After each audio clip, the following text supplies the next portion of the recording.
Architecture has come a long way in a few thousand years, and with the dawn of the Industrial Revolution came a seismic shift in technology and thought. And with these changes, architecture's evolution was accelerated exponentially.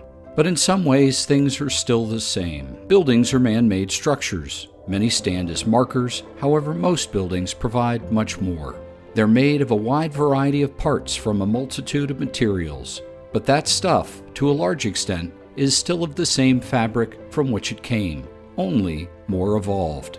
Architects and builders have learned from each other since the beginning of time. Bits and pieces, materials and methods, ideas and inspiration are used, recycled, and magnified by architects to make them their own. But in the end, everything starts with a beginning, and that's where one must go to understand architecture today.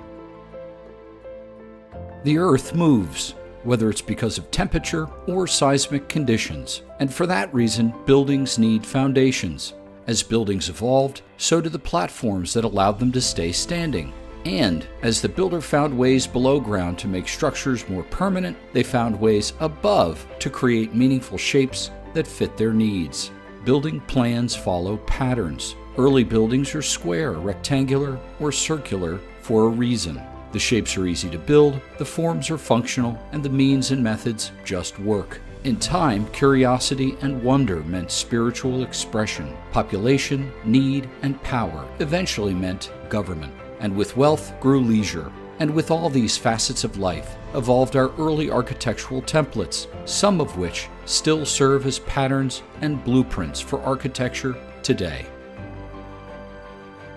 Walls divide. They also hold things up, particularly the roof. Walls protect. In the case of mankind, they are indispensable. Early buildings used clay, mud, stone, hides, and even ice and snow for walls. And these walls became a backdrop of intention. They were used to tell stories, intimidate, make statements, or to magnify the presence of their maker. And we do the same today. Even in the same ways, stacking bricks, stone, or wood, we weave these materials with early methods and patterns in mind. But we also do these things in more sophisticated ways. Today, walls are composed of a wide variety of materials beyond those of the early builders. These structures provide insulation, comfortable environments, and conditions where buildings can become more expressive than ever before. But it's important to remember, in the end, a wall is a wall as it's always been.